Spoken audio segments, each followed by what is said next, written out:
الهلال ضم المهاجم المغربي عبد الرزاق حمد الله إلى صفوفه على سبيل الإعارة خلال مشاركته في مونديال كأس العالم للأندية 2025 والمقامة في أمريكا.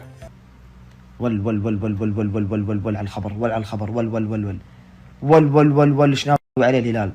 ايش ناوي عليه؟ ترى عبد الرزاق حمد الله مهاجم سفاح، مهاجم سفاح عبد الرزاق. اسألني أنا بغض النظر عن كل شيء، بغض النظر عن الشيء، بغض النظر عن كل شيء، مهاجم أسطوري.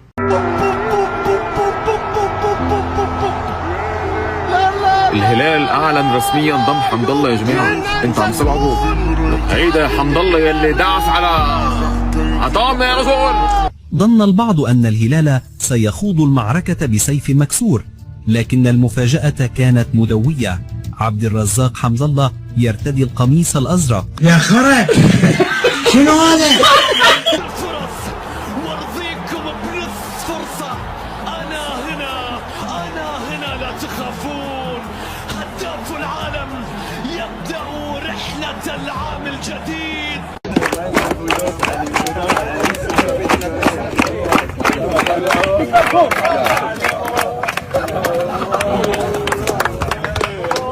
خوتي الهلال رسميا يتعاقد مع عبد الرزاق حمد الله.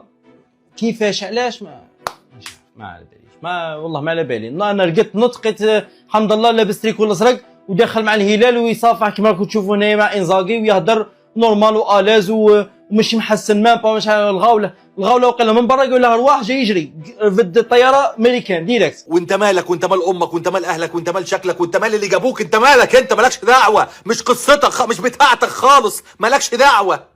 في هذه النسخة من كأس العالم للأندية لم يأتي حمد الله ليكون بديلا لمتروفيتش، بل ليكون نجما جديدا في صفحة زرقاء تكتب الآن بالحبر الذهبي. ومع وجود المغربي الآخر ياسين بونو في حراسة المرمى يصبح الهلال مدججا بثنائي مغربي من نار. صورة اليوم وصلت عزيزي المتابع، صورة اليوم وصلت ياسين بونو مع حمد الله، المغارب في فريق واحد، فريق هلال السعودي. تخيل تعاقده مع مهاجم قناص واللي هو حمد الله. اتوقع الهلال راح يتغدى بنادي فلومينيزي البرازيلي يوم الجمعة القادم، وممكن انه يوصل للنهائي مع وجود مهاجم فتاك مثل حمد الله وحارس سوبرمان مثل بونو. المغاربة اجتمعوا متى؟ انا هذا متى جاء ومتى وقع ومتى صار كل ذا؟ انا رحت بس ساعتين او 3 ساعات حفل تدشين النادي الاهلي للشعار او للهوية الجديدة، رجعت لقيته تمرن معاهم. يا اخي معقولك متى لحقتوا؟ متى لحقتوا فاوضتوه؟ متى لحقتوا اعلنتوا؟ متى لحقتوا سجلتوه؟ متى لحق دخل معاكم التمارين؟ كل ذا ايه؟ انتوا الساعة يعني اليوم عندكم 24 ساعة زينا ولا انتوا عندكم الساعات مختلفة للي عندنا ولا ايه؟ يا عيال خلاص رسميا عبد الرزاق حمد الله لاعبا لنادي الهلال وهيشارك معهم المباراة القادمة.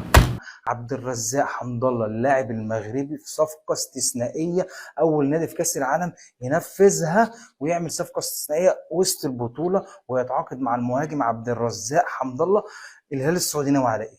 عبد الرزاق حمد الله حرفيا مهاجم سفاح. رسميا عبد الرزاق حمد الله يوقع لنادي الهلال وسيلعب في المونديال، ربما مباراتين أو 3. مبروك للهلال، أعظم مهاجم مغربي في التاريخ في آخر 20 سنة. حمد الله إلى الهلال، الشباب وافق والمنجم غرد وكتب المراجل كايدة بمعنى بأن حمد الله قد وقع. بالنسبة لي ساطي أفضل من مليون متروفيتش. ما راح استغرب إذا لعب أساسي في مباراة فلومينيسي ووضع بصمته وسجل هدف، لأن هذا اللاعب يا إخوان يحب الأشياء الصعبة، يحب الأشياء المستحيلة، والله يسويها. عبد الرحيم حمد الله شقيق اللاعب عبد الرزاق حمد الله وكيل أعماله أيضا، سجل لنا احنا في رياض سكوب تسجيل خاص. خلونا نسمع التسجيل ونسمع وش قال تحديدا بعد هذه الصفقة. الكابتن إن شاء الله سيمثل فريق الهلال في المباراة القادمة. بطبيعة الحال الكابتن طلب الهلال بدون تردد أن نادي الهلال يمثل الدوري السعودي والمملكة السعودية في هذه التظاهرات الرياضية العالمية. نقطة أخرى مهمة وأن الدوري السعودي أعطى الكثير للكابتن، وفي هذه البطولة الكابتن سيدافع عن ألوان فريق الهلال، وهذا أقل ما يمكن فعله في حق المملكة. لعب مع النصر ولعب مع الاتحاد والشباب، وهلا مر من النصر فعرف المجد، وقف في الاتحاد فزرع الرعب. حط في الشباب ولم تخمد له هيبة. والآن عبد الرزاق حمد الله يرتدي قميص زعيم الهلال. عبد الرزاق حمد الله تحس القدوة مالته مهاجمين الدوري الإيطالي، عدى على جميع أندية الدوري السعودي، يعني واحد إذا والله بأي نادي بيحتفل، يعني ممكن بيلعب بيهم. بس بصراحة عبد الرزاق حمد الله مهاجم يحب التحديات، يعني إذا ثبت نفسه باللعبة ضد فلومينزي، يمكن قلت صح، بالنادي البرازيلي، إذا ثبت نفسه أقسم بالله لا يعشقونك عشق مشجعين نادي الهلال، يعبدونك أصلا. حمد الله حمد الله حمد الله حمد الله حمد الله حمد الله طبعا عبد الرزاق. الذكريات مفتاح المستقبل، لا مفتاح الماضي، لا مفتاح الماضي، لكن أنت المفتاح يا حمد الله، أنت الحل يا حمد الله. لا يمكن للحل أن يكون مشكلة أبدا. نعم من راسية كريم، لكن أنت الكريم يا حمد الله.